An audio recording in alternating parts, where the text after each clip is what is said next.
하나님 말씀 히브리서 11장 히브리서 11장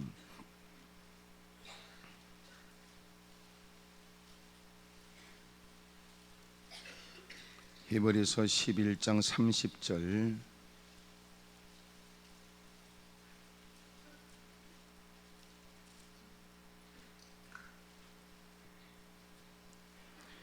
히브리서 11장 30절 다 같이 한 절을 읽겠습니다. 시작.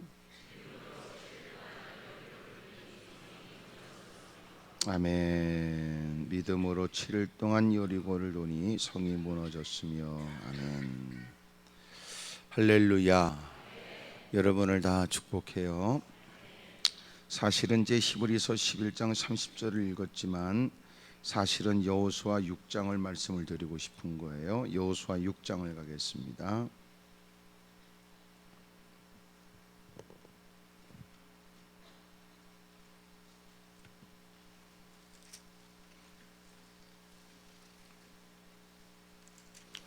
여호수아 6장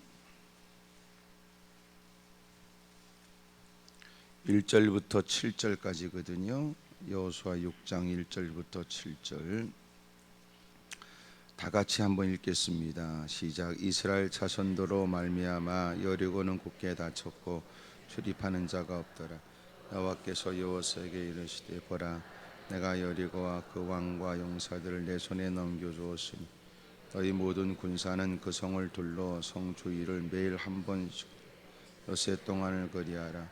제사장 7은 7 양각 나팔을 잡고 언약궤 앞에서 나아갈 것이요, 7째 날에는 그 성을 7번 돌며 그 제사장들은 나팔을 불 것이며 제사장들이 양각 나팔을 길게 불어 그 나팔 소리가 너희가 들릴 때 백성은 다 큰 소리로 외쳐 부를 것이라.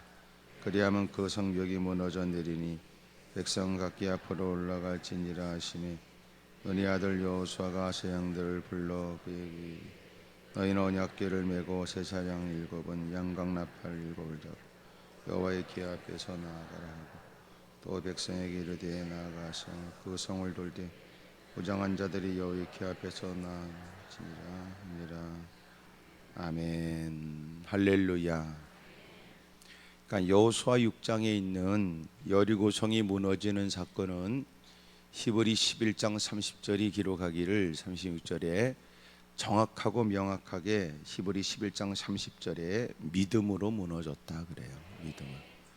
그러니까 여호수아 6장에 있는 것은 믿음의 행위였어요. 그러니까 소위 이 안에 보여지는 구체적이고 상세한 내용은 믿음의 행위로서 결국은 결과는 믿음으로 여리고성이 무너졌다 그 말이에요. 여리고성은 이미 요단강을 건넌 그들이 반드시 거쳐야 될 난관 또 문제였습니다.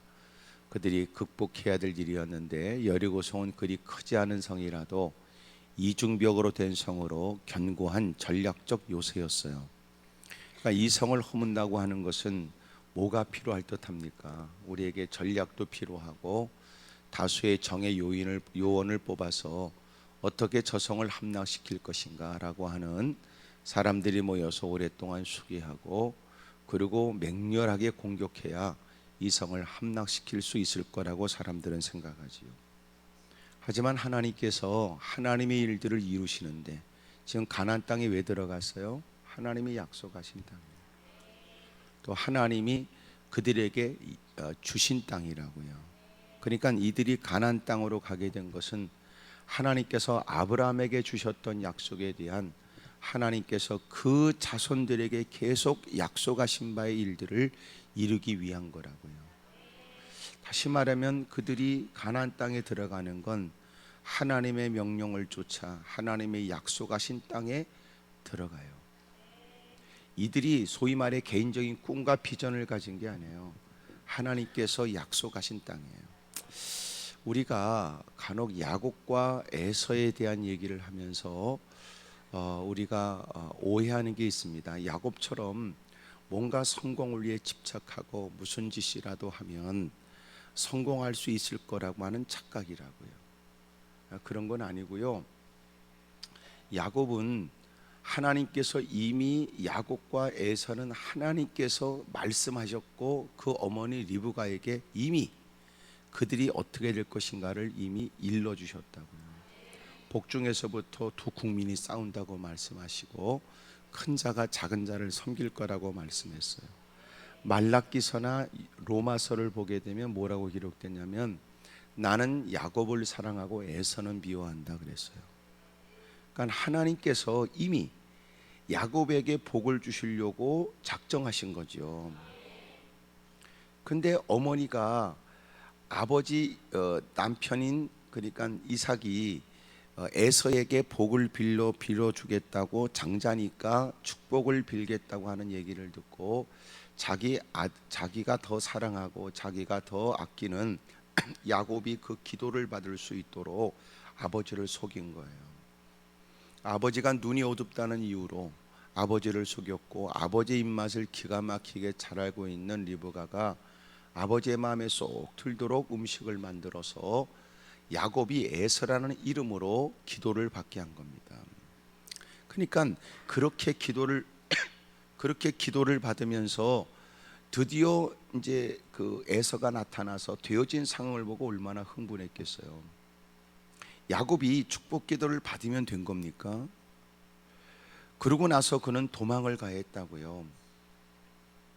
이삭과 리브가가 두 아이가 서로 싸우게 되고 거친 에서의 손길에 의해서 야곱이 목숨도 잃어버릴 수 있다는 두려움도 갖게 되고요. 그래서 두 사람을 떼어놓고 외삼촌 라반의 집으로 보내요. 그리고 축복 기도를 받으면 된다고 생각했는데 무슨 짓을 해서라도 축복 기도를 받으면 복이 있을 거라고 생각했는데 그 미친 짓 때문에 더럽게 고생하는 거예요. 외삼촌 라반의 집에 가가지고 자기보다 더 독한 외삼촌 라반에 의해서 14년을 자기가 연모하고 사랑하는 라헬을 얻기 위해 14년의 세월을 보내요. 7년을 보내면 결혼시켜 주겠다고 그러더니 그 야곱보다 더 독한 외삼촌 라반이 첫날 밤을 치르는데 라헬을 자기가 사랑하는 라헬이 아니라 라헬의 언니는 레아를 먼저 그 방에 집어넣어요. 아침에 눈을 뜨니까 그 여자가 아니잖아요. 이것 때문에 흥분합니다. 외삼촌 라반이 이곳에서 우리의 풍습은 언니가 있는데 동생부터 결혼시키지 않기 때문에 그래서 언니를 먼저 결혼시키고 네가 그럼에도 불구하고 라헬을 정말 사랑한다면 7년을 더 봉사해라. 그래서 일주일이 지난 다음에 그 라헬과 결혼을 시키고 7년을 또 봉사해서 라헬을 얻기 위해서 14년을 보내요. 그리고 거반 20년 동안 있었는데 나머지 시간을요 외삼촌 라반이 내 품삯을 뭐로 줄까 얘기하고 10번씩이나 바꿔요. 그러니까 아주 제대로 만난 거죠. 누구를? 임자를 만난 거지요. 그런 중에도 하나님께서는 그에게 복을 줘서 돌아올 때는 금유환영을 해요. 하지만 사람들은 생각하기를 고생을 직사들이 개고생을 한 거는 생각 안 하고요 그가 금유환영한 것만 생각해요. 등신조자들이 스스로 그 고생을 자처한 거예요. 하나님이 내가 야곱은 사랑하고 내가 에서는 미워한다고 말씀하신 것처럼 그건 하나님의 약속의 실현이지 그가 수고해서 쟁취한 게 아니라고요. 근데 멍청한 인간들은 무슨 짓거리를 해서라도 하나님이 금하거나 하나님이 바르지 않다고 하는 일을 행해가면서라도 하나님의 복을 받을 수 있다고 잘못 오해하고 있는 거예요. 이런 거예요. 아브라함이 하나님이 원하는 곳에 있어야 되는데 가나안 땅에 거하다가 애굽 땅으로 내려가요. 이유가 있다면 기근 때문이었습니다. 처음에는 자기의 가족들을 위해서 기근 때문에 애굽 땅으로 내려갔지만 내려가면서 이제는 자기를 위하여 자기 아내에게 거짓말을 시키는 거예요. 너는 내 아내라고 말하지 말고 본래 내가 오빠 아니었느냐, 그러니까 오빠라 그래라. 그때부터 오빠라 그런 거예요. 그래서 여러분 오빠라 그러니까 다 그런 관계라고 생각한 겁니다. 그래서 바로가 그 생소하고 특별하게 보여지는 낯선 사람의 일행에 대해 관심을 갖고 그리고 사라에 관해서 관심을 갖고 그가 갖고 있는 재산과 더불어 좋은 관계를 맺고자 해서 드디어 여러분 그 여인과 왕이 결혼을 해요. 그리고 이것을 만류하지도 못하고 결코 그런 결혼하는 사람이 아닙니다고 얘기하지 못했던 것은 자기가 했던 거짓말 때문에 그래요. 여러분, 서로가 결혼을 하기 위해서 왕이 왕에 버금가는 그 위치에 걸맞는 많은 예물을 그에게 줬습니다. 아브라함도 더럽게 많이 받았어요. 지 마누라를 아내로 주면서 말입니다. 그리고 여러분 마침내 사라도 여러분 잔뜩 많은 것을 갖는데 그 중에 하나가 뭐냐면 자기의 몸종으로 붙여준 여러분 하갈이에요. 그리고 나중에 알았잖아요. 첫날밤을 치르기 전에 하나님께서 그 일을 막으셨고요. 얼마나 놀랬겠어요. 설레이는 만큼 대금 백방 놀랬을 거예요. 그리고 뜻을 이루지 못한 그 밤에 얼마나 바싹 여러분 사람이 겁먹고 두려움 속에 휩싸이게 됐는지 아침에 보니까는 상황을 비로소 인식하게 됐습니다. 꼴보기도 싫어요. 재수 없으니까 빨리 나가라고 말이야. 그때 나갈 때 그에게 준 모든 예물과 하여튼 그 모든 걸 다 가지고 나가라고 그랬어요. 그래서 잔뜩 짐승과 여러분 또 노비와 하여튼 잔뜩 끌고 나와요. 그리고 나와서 가나안 땅에 들어갔는데 여러분 그것이 복입니까? 등신 쪼다 같은 것들은 여러분 그것이 복이라고 사기친다. 그건 복이 아니에요. 그것 때문에 화가 임하게 됩니다. 첫째는 여러분 자식이 없는 처지에 조카롯과 같이 있을 만한 형편이 안 됐어요. 왜냐하면 짐승떼가 늘어났고 제한적인 목초지에서는 서로가 날마다 싸우고 다투게 되고 문제가 생기니까 서로가 헤어져야 했어요.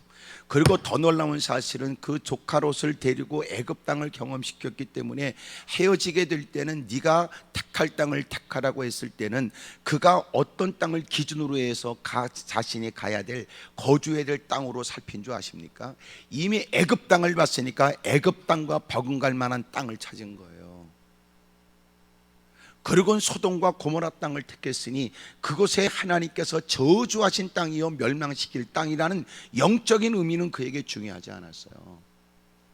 이미도 아브라함 때문에 목격하게 된 그 애굽 땅의 기름진 땅만 바라본 그는 그 땅과 버금가는 기준되는 땅을 찾기 시작했던 거예요. 그리고 소돔과 고모라 땅을 택하게 되고 결국은 여러분 다 쫄딱망에 비참해진 거 아닙니까? 그러니까 우리가 성경에서 말하는 복에 대한 개념은요 하나님 안에 거하는 거예요. 주님을 나의 기업으로 삼는 거예요. 그게 복이에요. 근데 대부분의 사람들은 무슨 짓을 해서라도 세상의 기준에 의해 더 많은 것을 쟁취하고 손에 쥐면 된다고 생각하는 겁니다. 성경은 그걸 복이라고 말한 적 없어요. 그럼에도 불구하고 그들이 소유했거나 그들이 누리는 것은 하나님이 본래부터 주시려는 것들이 그에게 임했을 뿐 하나님의 방법을 거슬리는 것에 관해 주님이 반드시 추궁하여 더럽게 고생하고 여러분 어려움을 겪는 거예요.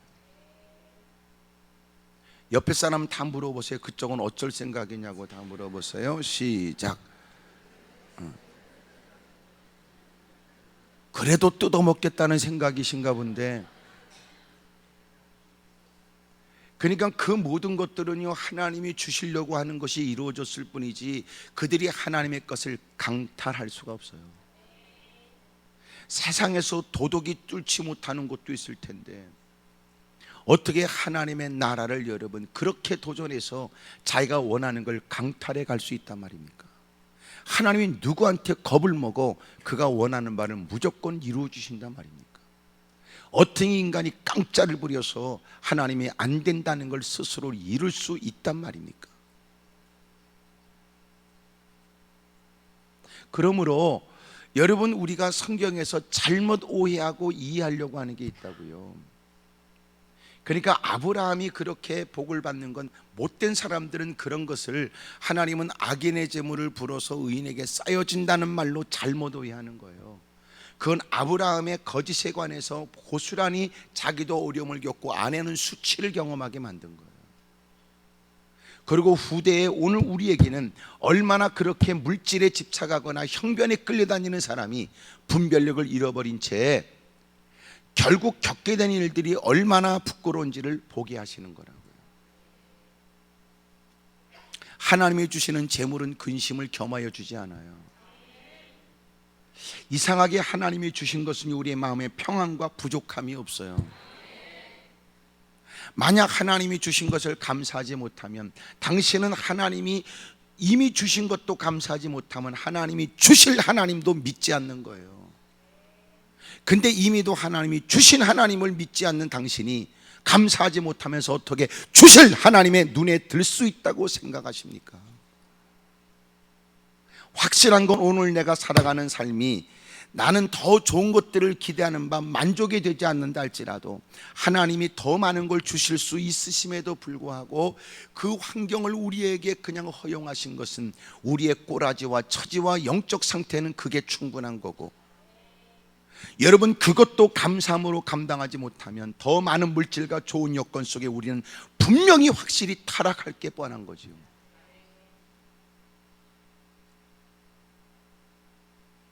오늘 이것조차도 하나님이 베풀어 주신 은혜요, 하나님이 나를 사랑하셔서 허락하신 배려라는 것을 인정하지 못하는 사람이 훗날 하나님이 더 큰 걸 준다고 해서 그 인간이 사장자리에 앉아 회장자리에 앉아 감사할 수 없습니다.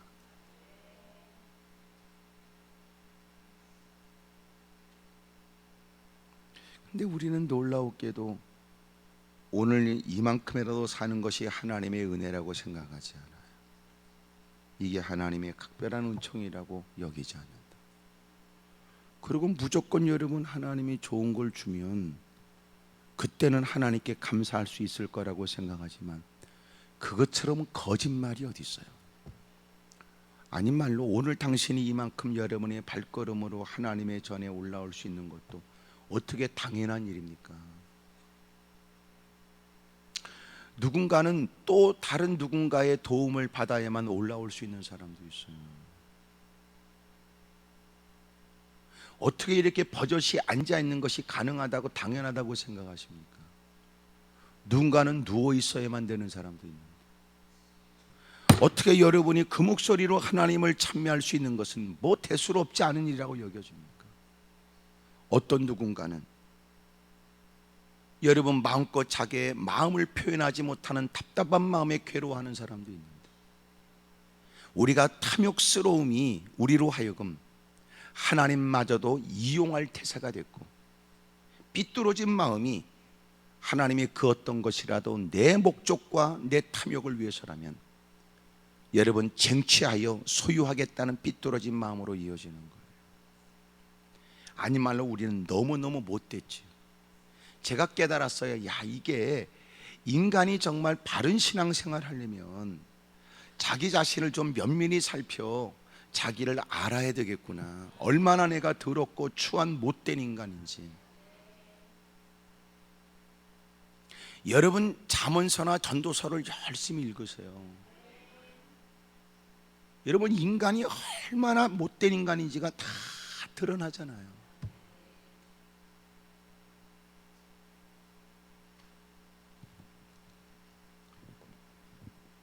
그러니 우리가 복을 받는다는 것은 소위 말해서 그리스도 안에 있어서 하나님이 나의 기업이 되고 늘 하나님의 말씀 따라 살아가는 것이 복이라고 생각해야 되는데, 이걸 복이라고 생각하지 않고 주님 말씀 한마디 하면 이것은 나에게 규제고 통제고 자유를 박탈하시는 거라고 생각하는 거예요.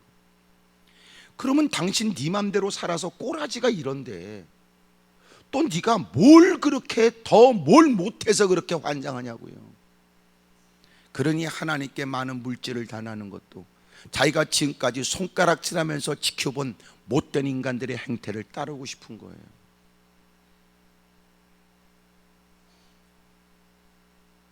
만약 오늘 우리가 엎드려 기도하는 바가 하나님의 영광이라는 말이 실제적 바른 의도라면, 그가 하나님을 인식하고 하나님을 존중히 여기는 것이 정말 진정한 그의 신앙 고백이라면 그는 반드시 오늘 주어진 것 역시도 자격 없는 나에게 베풀어 주신 은혜임을 고백해야 마땅합니다. 그리고 주어진 환경에 내가 다 털어먹기에도 부족하다고 생각하는 환경조차도 하나님께 받은 바 은혜를 따라 어떻게 하나님의 뜻을 따라 순종할까 고민하고, 주를 위해서 여러분 헌신하고 충성하고 사력을 다하여 하나님의 뜻을 받들겠다는 모습도 필요하거든요. 그건 안 해요. 그래서 대부분 그런 기도도 해요. 교회가 막 특별한 목적을 위해서 온 교회가 동참하는 헌금에 관해 사람들은 아주 누구의 마음을 움직일 만큼 뜨거운 감동적 기도를 합니다. 하나님 제게 물질을 많이 주셔서 이렇게 교회가 난관을, 그리고 교회가 어려움을 겪을 때 나도 마음껏 헌신하고 충성할 수 있도록 복을 주시옵소서 그런다. 그런 한창 그렇게 강조하여 막 힘주어 그렇게 기도하지만 주님의 대답은 간단해요. 너 있는 거 써라, 이렇게. 그래서 하나님의 영광이란 말이 언제나 사깃발이 있는 건 이미 내 것부터 하나님께 헌신하거나 하나님께 드리고자 하는 중심이 없으면 100% 그 말은 거짓된 말이에요. 그래서 여러분, 옆에 사람이 기도에 속지 마시오. 여러분도 하나님을 속이지 마십시오. 하나님이 우리에게 주시는 과제는 오늘 그 형편에 알맞는 과제예요. 주님이 우리에게 결코 이룰 수 없는 과제를 맡긴 적이 없어요. 왜 그럴까요? 내가 내 처지를 말하기 전 주님은 나를 다 알고 계십니다.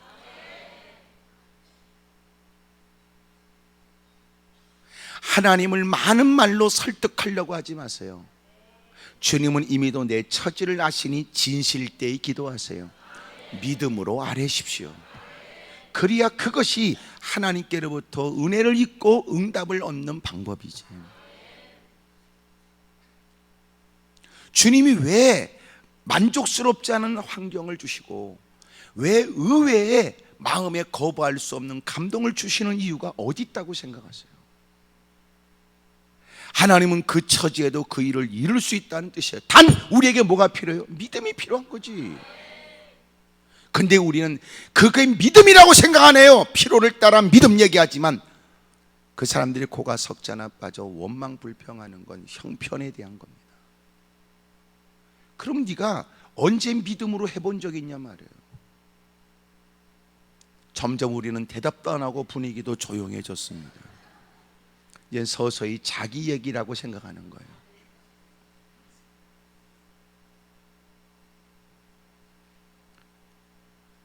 하나님은 왜 내 형편을 이런 환경 속에 집어넣으시면서 왜 하나님은 남들이 듣지 못하는 내 마음에 선명하게 들려주는 주의 음성을 듣게 하고 내게는 걸맞지 않는 하나님의 음성이라고 굳이 외면하며 떨치려고 하는 우리를 추적해가면서 자꾸만 내게 그렇게 강권하시고 깨닫게 하시고 자극하여 부담을 주시냐 그 말이에요.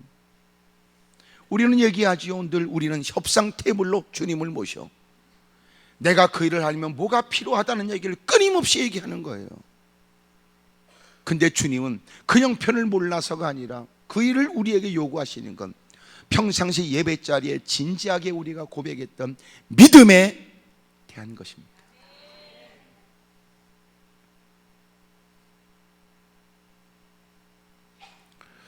여러분, 자꾸만 우리가 하나님 여건에 따라야 주의를 한다고 말하지 마세요. 그거는요 형편으로 살아가는 것이지 그게 믿음으로 사는 거예요.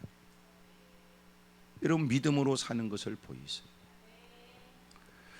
여러분, 자꾸만 인간적으로 탐욕스러움과 집착스러움으로 애쓰면서 거기에다가 여러분 소위 말해 종교 심리에 의해 교회를 다닌다고 하거나 예배를 열심히 출석하면서 뭔가 도움받을 수만 있다면 막연한 기대에 하나님의 도움을 받아서라도 이루겠다는 그런 심리라면 대단히 위험한 인생이 돼요.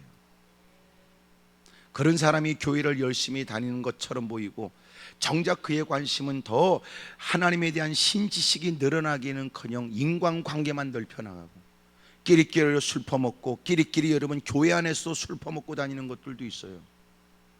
한 번은 어느 목사님이 이렇게 남전도에 하고 어디 이렇게 갔는데 말이에요. 나중에 알게 됐대요. 저쪽에 식사하는데 그놈의 새끼들이 글쎄 마오병인가 거기다가 술을 담아 갖고 와서 먹었대요. 나중에 알게 됐대요. 그러니 이런 일이 있으니 말이에요. 그러니까 교회를 다니는 정도는 뭐냐, 그냥 친목회 정도로 생각해요. 인간관계를 넓힐 수 있는 계기로 생각해요. 혹시나 누구로부터 얻어먹을 게 있으면 좀 그렇게 관계를 통해 얻어먹은 사회에서의 그런 관계가 아닌 교회 안에서의 관계 속엔 더 쉽게 자기의 목적을 이룰 수 있다고도 생각하지. 그래서 이왕이면 별 볼 일 없는 사람들이 모일 것 같은 조그만 교회보다는 큰 교회를 가는 거고, 이왕이면 좀 더 열심을 내면 눈에 띌 수 있는 그 환경에 다양한 많은 사람과 관계하여 자기의 사회적 입지라든지 자기가 사회적으로 목표하는 바를 좀 더 도움받을 수 있지 않겠는가, 그런 생각도.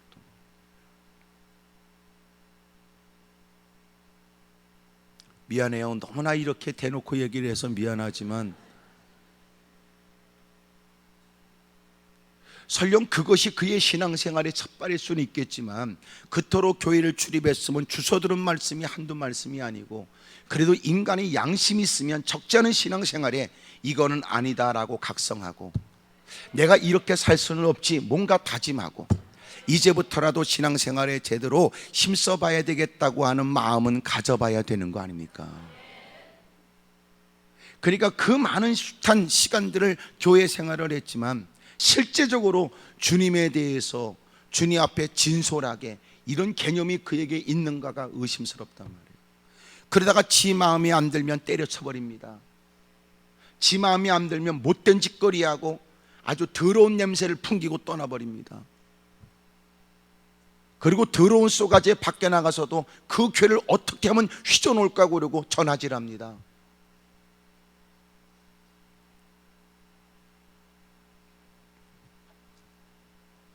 그래서 진짜 어려운 게 뭐냐면요, 교회가 교회다워지는 거예요. 이게 제일 어려운 거예요. 여러분, 인간들이 모인 교회는요 완벽하지 않아요. 여러분도 알지요? 왜 교회는 완벽하지 않을까요? 완벽하지 않은 거지 같은 인간들만 모였기 때문에 그래요. 지금 아멘 안 하는 거 보니까 지금 기분으로 들으시는 거군요. 사실로 들으세요. 그냥 사실로. 아닌 말로 우리가 거지같이 우리가 뭐 대단하면 여러분 이 자리에 모였어요?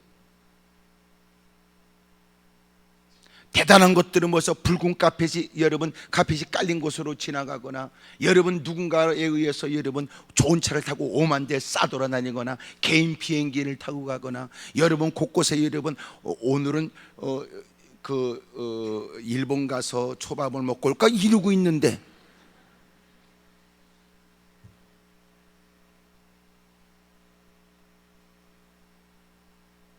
그러니까 교회는 언제나 시끌벅적시근해요. 교회는요 늘 문제가 많아요. 그래서 교회가 정상이 뭐냐면 문제가 있는 게 정상이에요. 무슨 말인지 모르네. 다시 말하면 교회가 텅 비어 사람이 아무도 없으면 문제 없어요. 개만 있어도 문제가 없어요. 에? 개만 있어도 문제가 없다고. 근데 교회는 사람이 하나만 들어오면 시끄러워져요. 콧구멍에 바싹 힘을 주고 고개를 두 번 끄덕거리면서 한번 해보세요. 시작. 거기다 이미 우리가 교회 들어가기 전에 복잡한데 나까지 들어가니까 더 복잡해지겠죠. 그러니까 교회는요 복잡한 데예요. 그래서 기도를 많이 해야 돼요. 복잡하지 않도록요. 기도를 많이 해야 돼요. 성령님이 도와주시기를. 그래서 늘 하나님 말씀에 집중해야 돼요. 왜냐하면 그것이 하나 되는 방법이니까. 남편이 아내한테 야 니네 교회는 왜 시끄럽냐? 니네 교회는 왜 시끄럽냐 그래요. 그럼 아내가 얘기해야 돼. 그럼 니네 나라는 조용하냐? 네가 살아가는 세상은 조용하냐? 그 인간이 그 인간이다. 그럼에도 불구하고 세상은 포기했지만 하나님은 그를 거두어 준 거야.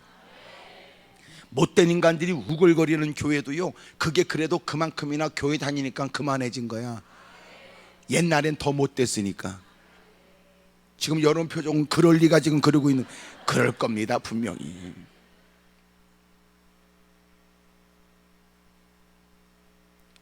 그래서 교회는 늘 시끄럽고 복잡해요. 큰 기대하지 마세요. 기대를 건다면 주님께 기대를 걸어요. 옆에 사람하고 다 인사하세요. 그쪽 교회도 평안하지요? 물어봐요. 시작. 우리는 피차 웃으면서 얘기해야 돼요. 뭐 그만해도 충분히 알아듣잖아요. 뭐 교회가 무슨 여러분 무슨 뭐 커트라인이 있겠어요? 아니 말로 기준이 있겠어요? 누구나 다 들어오라고 그러고 아무나 들어오라고 그러고 머뭇거리면 괜찮다고 들어오라고 소매를 잡아 끄는데, 교회는 여러분 별인간이 많고 별소리도 많고 별짓도 다 하지요. 그러니까 끊임없이 이런 일에 앞장선 사람들이 교회를 어떻게 교회를 살아야 될지 섬겨야 될지를 본을 보이는 인간이 필요한데, 문제는 본을 보이는 사람은 다 죽어버린 것 같아요. 그러니까 교회가 자꾸 시끄러워지는 거예요. 나이 퍼먹었지만 본이 되지 않아요. 나이 값도 못하면서 사람들에게 젊은 사람이 손가락질 받으면서도 여러분 뻔뻔해요. 적어도 사람이 사람들을 설득할 만한 대단한 지위나 뭐가 없으면 엎드려 기도하는 모범적 모습에 사람들은 함부로 그를 대하면 안 되겠다는 마음도 갖게 되잖아요. 자기가 지금까지 애썼다는 걸 떠버릴 게 아니라 그 다음 때를 이어서 젊은 사람들이 일어나고 아이들이 여러분 웅성웅성하고, 그래야 교회가 더 근근히 커가야 먼저 앞선 시대에 고생했던 사람들의 수고가 더 빛날 거 아닙니까? 근데 하나님의 영광을 위해 헌신했다고 그러거든요. 텃세 부리고 교회를 다 말아먹으면 그게 여러분 지금까지 애쓰고 헌신된 것이 정말 하나님을 위한 것인가 의문스럽지 않아요? 여보세요, 내가 꾸려서 내가 여러분 창업을 해서 내가 회사를 꾸려서도 내 맘대로 못해. 근데 어떻게 여러분 자기가 초창기 때 개척 멤버로 일했다고 그러면서 어떻게 교회를 자기가 마음대로 좌지우지할 수 있다고 생각합니까? 하나님도 없는 거죠. 하나님을 이용해 먹는 거고. 그래서 여러분 교회 남달리 본을 보일 사람이 본을 보이지 못하면 딱 두 가지 먹겠어요. 바뀌어 죽든지 또 죽든지. 그래요. 두 사람이 죽어야 된다는 게 아니라 하나는 그 사람이 이 땅을 떠나가든지 아니면 여러분 주님 앞에서 내가 날마다 십자가를 짊어지든지, 그 말이에요. 옆에서 물어봐. 그쪽은 둘 중에 어느 게 나을 것 같으냐고 물어. 바울이 누구보다 못돼서 죽냐고요? 바울이 누구보다 못돼서 날마다 십자가를 짊어진단 말입니까? 우리보다도 더 멋진 신앙의 본을 보였고 아름다운 흔적을 남겨 오늘도 우리의 가슴을 여는 심금을 흘리고 우리를 알고 부끄럽게 만들고 뜨겁게 열심히 주님을 위해 섬겨야 될 이유를 가르쳐주는 그 바울이 날마다 십자가를 짊어진다. 오늘 주어진 모든 것들은 우리에게 다 넉넉한 거예요. 믿으세요. 크게 아멘 하십시다. 만약 그럼에도 부족하다고 말하면 주님 말씀하시지요. 내가 있잖아.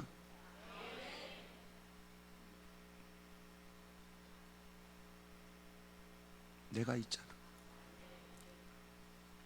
내가 있잖아. 이러니까 이게 생각이 나네 갑자기. 그래서 어느 집에서 말이요, 개를 키웠는데 그 마누라가 개에 환장하고 말이지, 남편이 술 한 잔 걸치고 들어왔는데, 예? 하여튼 뭐 개가 막 짖고 그러니까 그 딸이 그렇게 이뻐했다네요.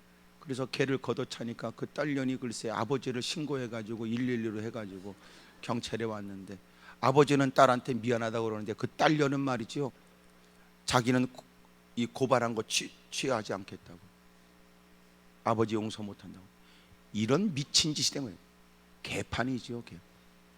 어느 집에선 글쎄 개를 여러분 마누라 그래 끔찍이 사랑했는데 어느 날 여러분 문을 일부러 나가란 건 아니지만 이 개가 나갔다는 거야. 그 마누라 없을 때, 남편이 있을 때. 그래가지고 말이지 개를 찾는다고 뭐 5만 대 싸돌아다니고 뭐 뻔하잖아요. 뭐 붙여놓고 하여튼 뭐 찾아주시면 살해하겠습니다. 그리고 개 사진 또 해놓고. 근데 개를 못 찾은 거예요. 그리고 차를 타고 여러분 돌아다니면서 개를 찾다가 개를 못 찾게 됐는데, 남편이 아내한테 너무나 아내가 막 힘들어하니까 여보 그래도 내가 있잖아.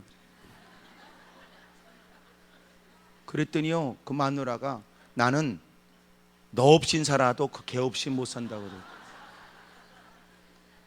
그래가지고요, 남편이 이건 저기 뉴스에 나온 거예요. 아내 목을 졸라서 죽였어요.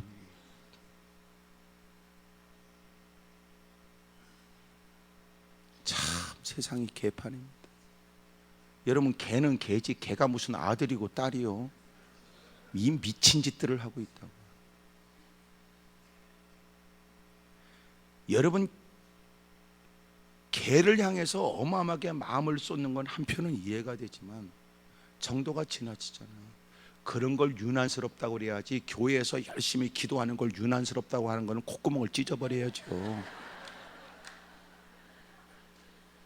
왜 기도하는 걸 유난스럽다고 말해요?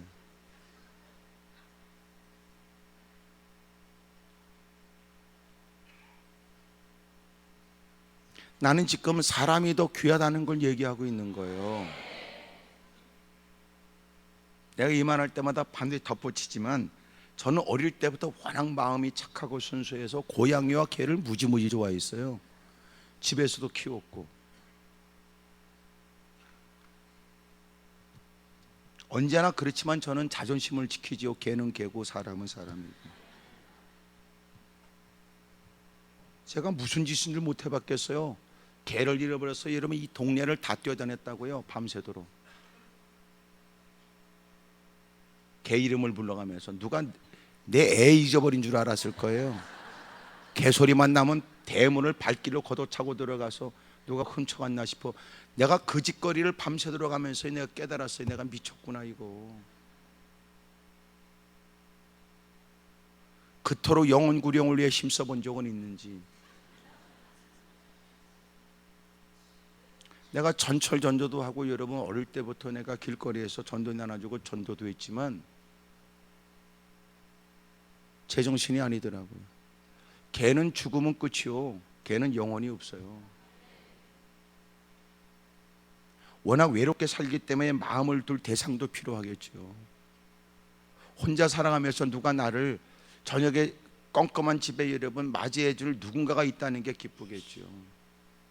때로는 말상대가 없는데 이렇게 저렇게 알아듣지 못하는 개한테 이 말 저 말을 해가면서 그리고 외로움을 달랠 수도 있어요. 개를 훈련시켜서 인명구조군이 있거나 개를 훈련해서 폭발물 탐지견도 있거나 여러분 사람들에게 큰 도움을 주고 있는 것도 사실이고요. 개들이 때로는 여러분 이 후각이 뛰어나기 때문에 여러분 이 암을 냄새로 발견하기도 해요. 계속 연구하고 있다고요. 어떤 개는 자기 주인에게 막 갑자기 지저대고 이상해서 그리고 여러분 병원에 검사를 했는데 유방암이 확인이 됐어요. 그런 경우도 있다고요. 하지만 잊지 마세요. 여러분, 반드시 천국과 지옥은 사람에 대한 거예요.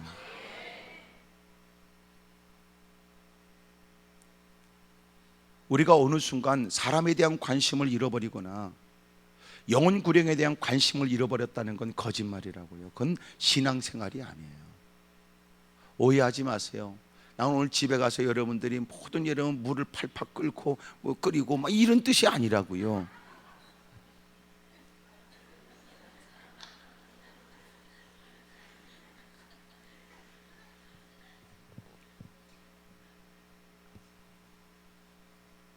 프랑스에서 그 전에 여러분 개 보신탕 먹는 것을 막 욕했지만요, 그것들은 더 못됐고 더 지저분하고 못된 짓을 해요. 거의 간을 해서 여러분 요리해 먹는데 여러분 거위한테 어떻게 하는 줄 아세요? 거위가 많이 먹어야 간이 여러분 커진대요. 그래서 여러분 그 간 요리를 하는데 여러분 그 오리들을 잡아가지고요 그 주둥이에다가 옥수수를 집어넣는 긴 관을 위까지 집어넣어요. 그래서 그 옥수수를 막 쏟아붓는 겁니다. 잔인하고 더 끔찍한 짓을 한다고요. 그리고 나중에 이걸 뽑으니까요 이 오리가 거위가 말이죠 막 흔드니까 막 옥수수알이 튀어나와요. 얼마나 많이 집어넣는지. 도대체 뭐가 문화고 뭐가 에티켓입니까? 더러운 인간.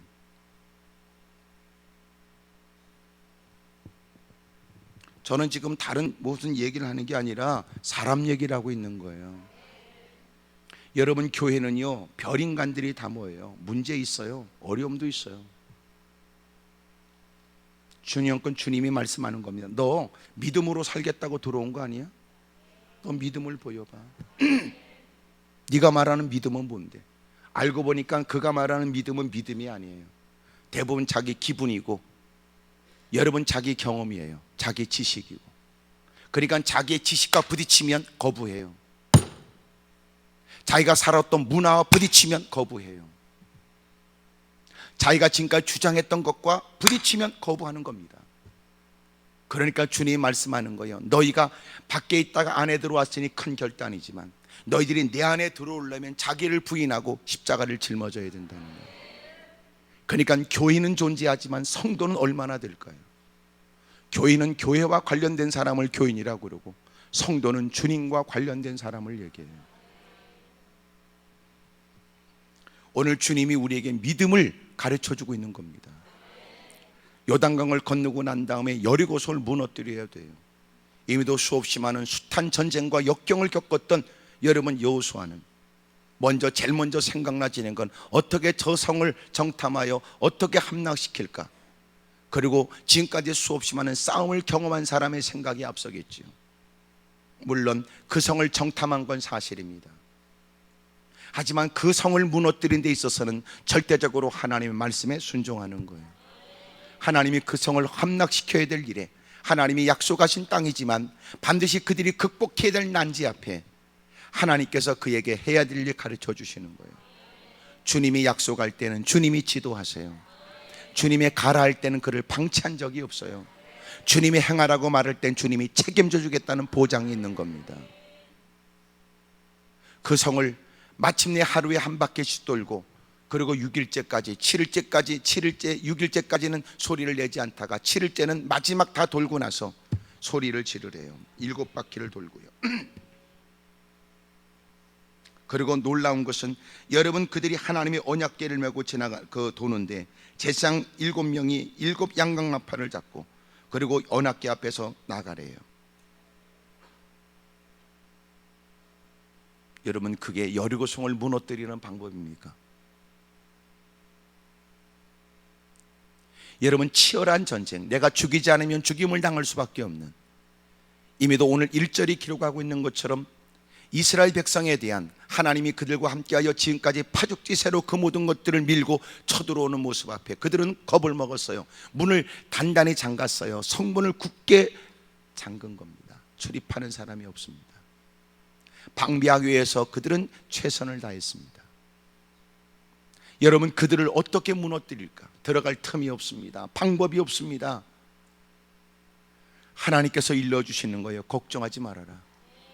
전쟁은 내게 속한 것인지. 다윗이 골리앗 앞에 서서 당당하게 그와 맞서가며 너는 칼과 창으로 내게 나왔지만 나는 만군의 여호와의 이름으로 내가 너한테 나왔다. 이기고 지는 건 하나님의 손에 있으니, 여러분, 그 전쟁에 걸맞는 그 형편에 맞는 뭔가가 필요하다고 생각할 수 있잖아요. 상대에 걸맞는 전략이, 상대에 걸맞는 무기가, 상대에 걸맞는 사람들이. 하지만 다윗은 여러분, 지금까지 상대해보지 못한 생소한 상대였으며 어떤 누구도 맞서길 꺼려하는 대단한 여러분 골리앗 앞에서 그는 충분하다고 생각했어요. 뭐가요? 하나님을 믿는 믿음으로 말입니다. 이기고 지는 것은 하나님의 손에 있다는 것을 내가 알게 할 것이다. 그리고 그는 가서 드디어 짱돌 5개를 자기의 제구에 집어넣어요. 짱돌 5개는 뭘까요? 그의 믿음이에요. 그의 믿음. 적어도 이런 거지요. 5개 정도는 있어야 될 것 같은 믿음. 한 방으로 안 되면 또 던져야 되겠다는 5개를 집어넣었어요. 그런데 하나님은 그의 믿음을 귀하게 여긴 거죠. 그리고 던진 돌 하나로 끝내버린 거예요. 하나님은 우리의 연약한 믿음도 귀하게 여기세요. 우리는 이만한 믿음이 필요하다고 생각하지만 주님이 그의 믿음을 귀히 여기고 하나님은 놀라운 일을 보여주신 거죠. 우리는 믿음으로 살아봅니까? 우리는 믿음으로 부딪혀 봅니까? 믿음이 뭐예요? 하나님이 그 일에 관해서 우리에게 분부하신 하나님의 방법에 대해서 신뢰하는 거예요. 하나님의 방법은 그 성을 도는 겁니다. 그냥 도는 겁니다. 하나님의 언약궤가 앞장서고 그리고 도는 겁니다. 6일째까지 그렇게 하는 겁니다. 우린 꼭 그러잖아요. 꼭 왜 6일째까지래? 꼭 왜 6일째까지래? 왜 또 날마다 그날은 또 6일째까지는 한 바퀴래? 이러는 거. 기도원에 올라와서도 여러분 그런 사람이 있어요. 두 손을 들고 꼭 왜 두 손을 든대? 이렇게. 주여 삼창을 꼭 왜 3번이래?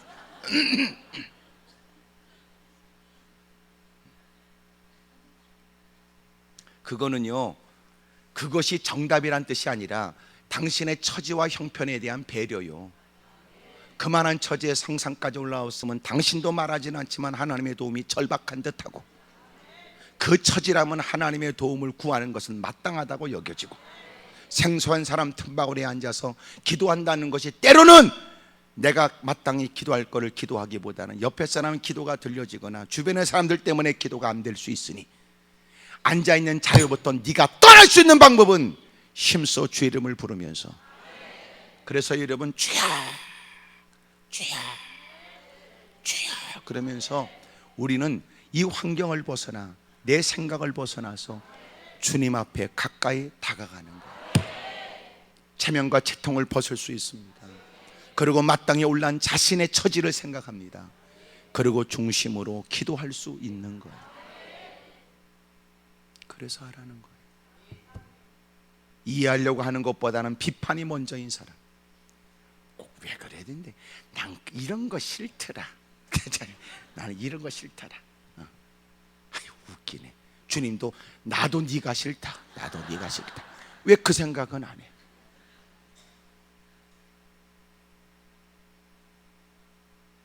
그래서 대부분 여러분 우리는 부담 없이 신앙생활 하려고 그래요. 미안하지만 우리가 이 처지의 그 형편에 그 사건을 가지고 가면요, 누구든지 당신을 부담스러워해. 이해를 못하네.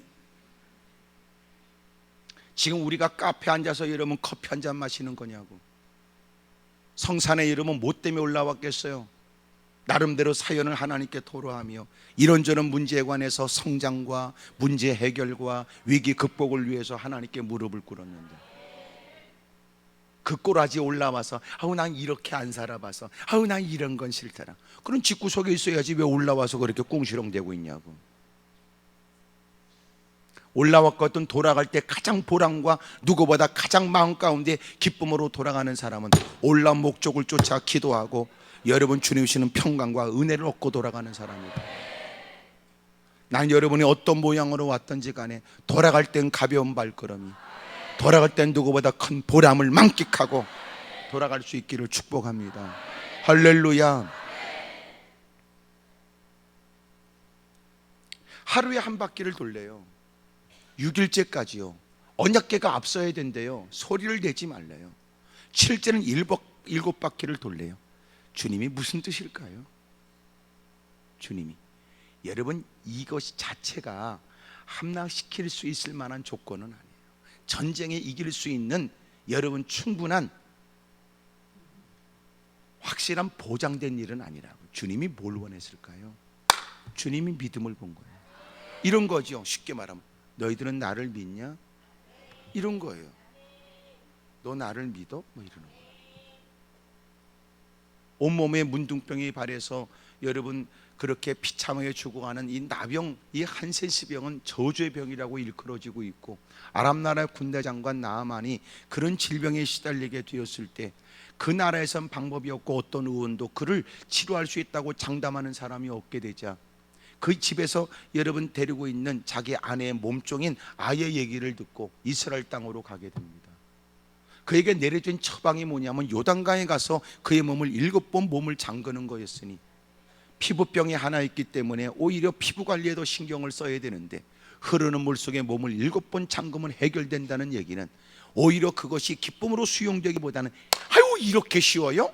아이고 이렇게 쉽습니까? 아이고 간단하게 하죠. 밝은 표정이 기쁨으로 날에게 쫓아가서 여러분 행해야 될 일로 여겨지는데 어떻게 그렇게 여겨집니까? 한나라의 군대 장관으로 수행원을 끌고 와서 그렇게 여러분 더럽고 치사하지만 와가지고 여러분 도움을 청하고, 그리고 여러분 그의 지도를 받겠다고 했는데 그냥 흐르는 물 속에 몸을 7번 잠그면 해결된다는 얘기가 더 부하가 치밀고 화딱지가 난 거지. 내가 씻을 물이 없어 이곳까지 왔으며 내가 씻지 않아서 이 병에 걸렸다는 말이냐. 에이씨 쌍거리고 확 돌아가려고 할 때 여러분 옆에 따라갔던 종들이 여기까지 왔는데 그 특별한 일도 아니고 간단한 일 그것도 못하냐고 말이야. 그에게 가서 7번 몸을 잠그고 나니까 깨끗하게 해결된 거야. 주님이 원하는 게 뭐예요?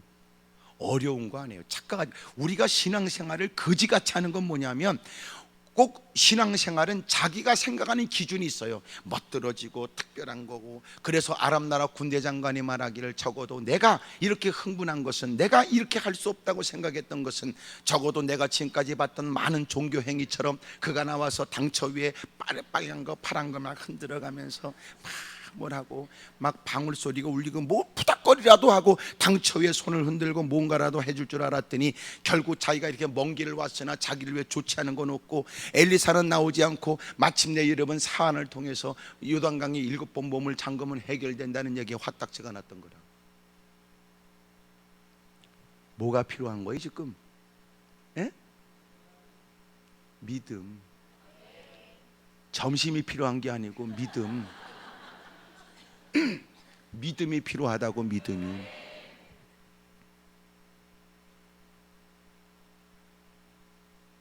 근데 대부분 우리가 생각하는 믿음은 뭐냐면 자기 수준이에요. 이만큼 해야 믿음이지, 그게 아니고요. 믿음은 뭐냐면 하나님의 말씀대로 사는 거예요. 그게 믿음이에요. 그게 믿음.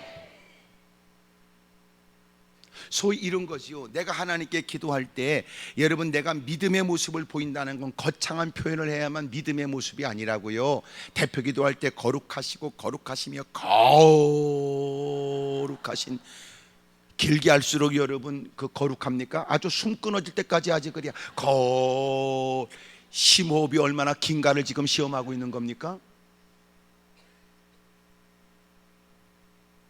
그래야 거룩한 거냐고요.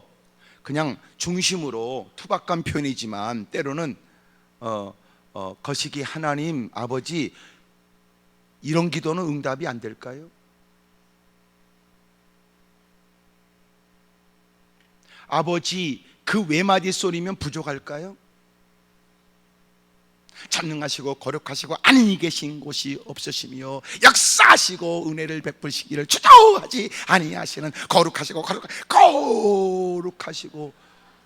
그래야 대표 기도냐 그 말이야. 어느 교회는 또 나와서 꼭 성경 한 구절을 읽어야 그 다음에 대표 기도가 시작하는.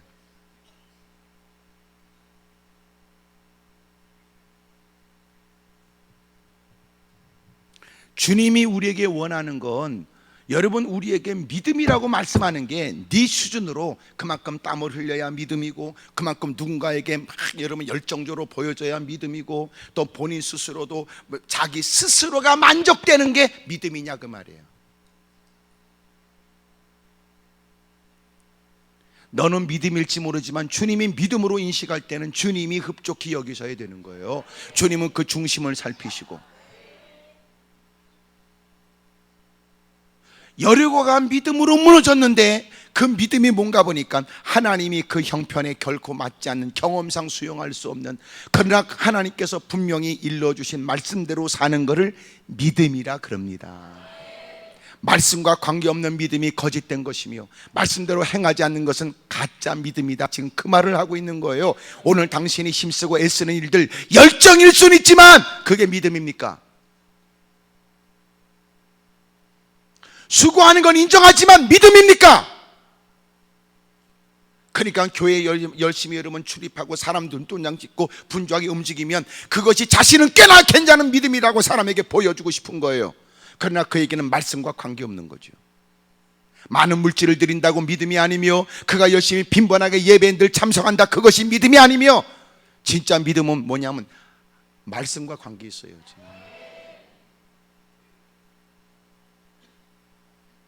그래서 너무너무 놀라운 건 우리에게는 거짓과 위선이 너무 많아요. 그리고 더 놀라운 사실은 거짓과 이선이 더 늘어나고 있는 겁니다. 더 놀라운 사실은 이러면 안 된다는 것을 늘 탄식 섞인 소리를 해가면서 말이죠.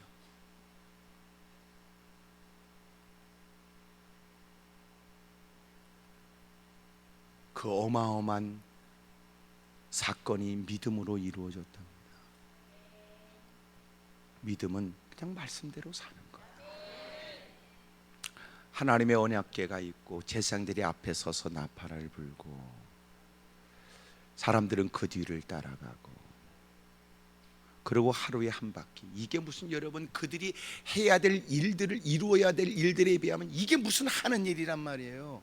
적어도 전쟁에 뭔가 승리를 기대한다면 여러분 막 칼이 부딪히고 싸우고 비명소리가 들려지고, 여러분 은밀하게, 여러분 그렇게 조심스럽게 가서 어떻게 공략을 끊지, 이것 때문에 여러분 긴장감이 돌아.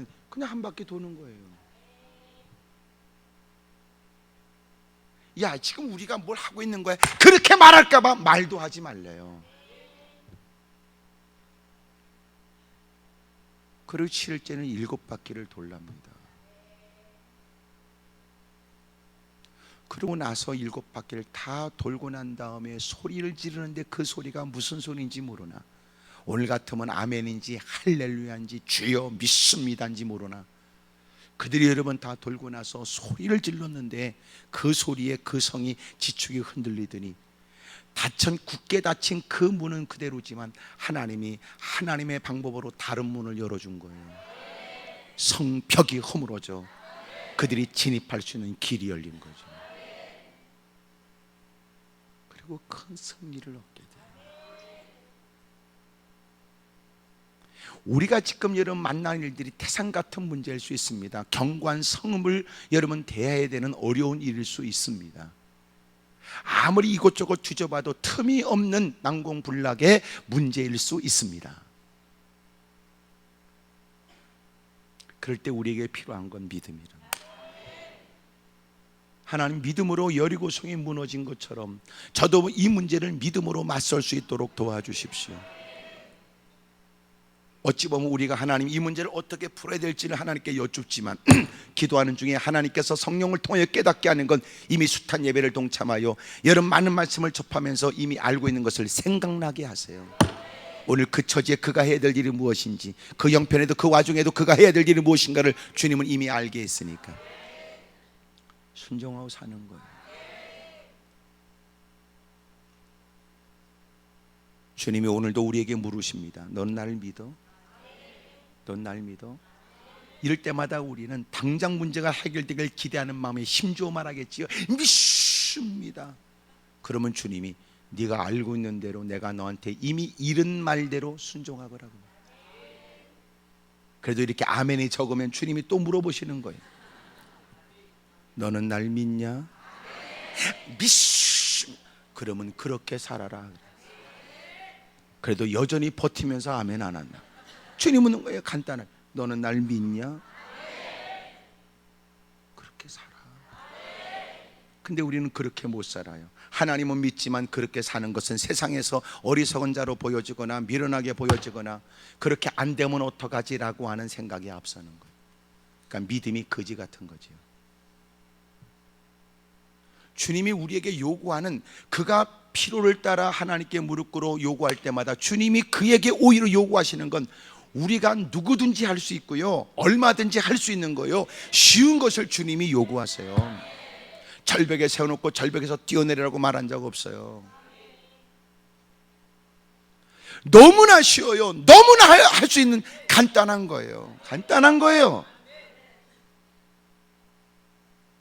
그러므로 이 시대에 기적이 없는 이유가 어디 있어요? 주님의 역사가 없어서 기적이 없는 게 아니고요, 우리가 주님을 못 믿는 거예요. 여러분 주의를 성수하세요. 열심히 주의를 잘 지키세요. 주님께서 책임져 주심을 믿습니다.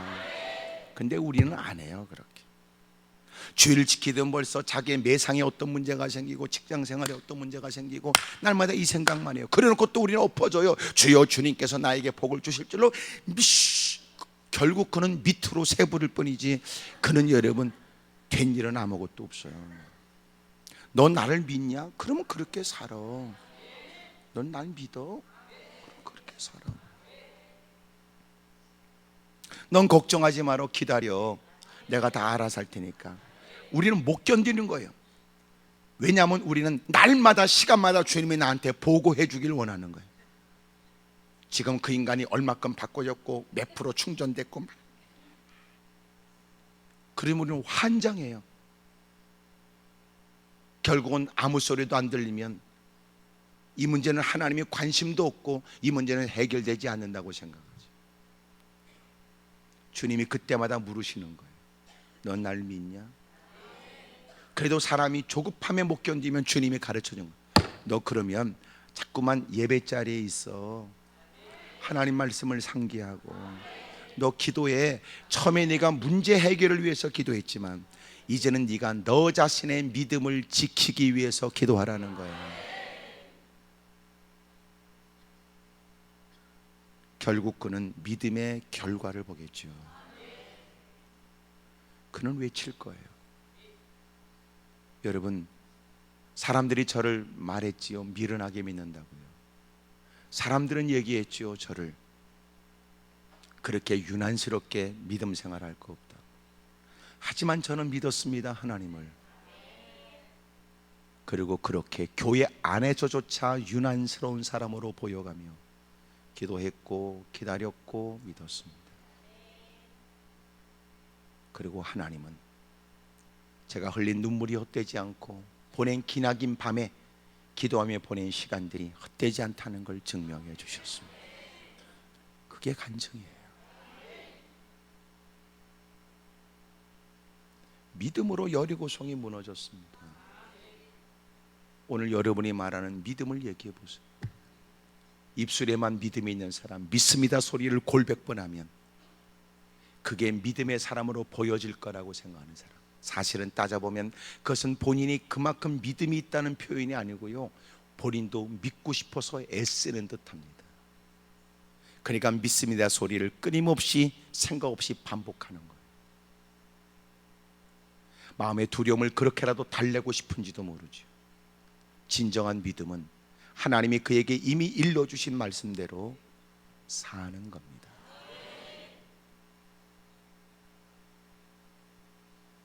그러면 주님은 주님의 일을 하시지요. 그들이 도는 건 그들의 몫의 일이고 지축을 흔들어 하나님의 새로운 문을 열어주시는 건 주님이 하시는 거라.